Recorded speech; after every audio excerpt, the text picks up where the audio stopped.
Postmaster General Louis DeJoy. A new Senate report today says that patients who rely on the U.S. Postal Service to get their prescription drugs may already have experienced significant delays in their deliveries. The report, prepared by Democratic Senators Elizabeth Warren and Bob Casey, essentially concludes that these delays are, quote, potentially jeopardizing the health of millions of Americans. Now, while the USPS has not directly commented on the senator's investigation, spokesman David Partenheimer said that the agency remains, quote, committed to fulfilling our obligations to provide consistent and reliable delivery service, which includes the sacred duty of delivering medications to the American public. Congresswoman, you are a member of the House Oversight and Reform Committee, which I just said.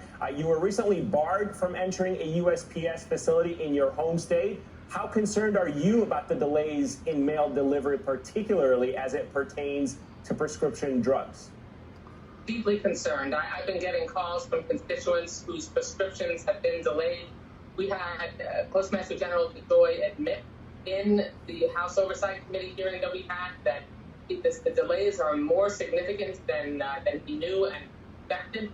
Reversing his testimony from the Senate hearing just the Friday before, I went and called ahead of time to make the schedule.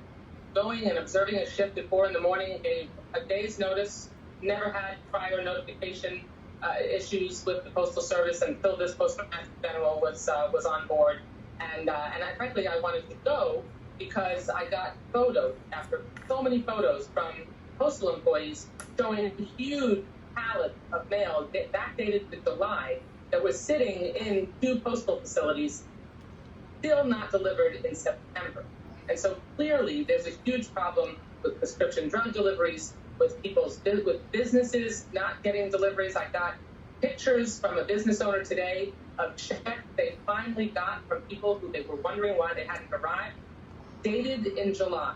So the Postmaster General has deliberately slowed down the mail, refused in our hearing to say that he would even allow local managers, Eamon, to plug back in sorting machines so that we could make sure that if they felt the mail would be delivered in a more timely fashion by utilizing those, they could do that. And he said he would not allow them to. It's very obvious what's going on here. The president is telling his flunkies to take a machete to our systems that will allow the people to be able to cast a ballot and to be able to make a decision on who they want to be president of the United States.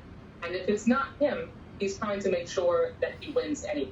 Congresswoman, we have about 10 seconds left. Are you planning to go back to those USPS facilities and get in them?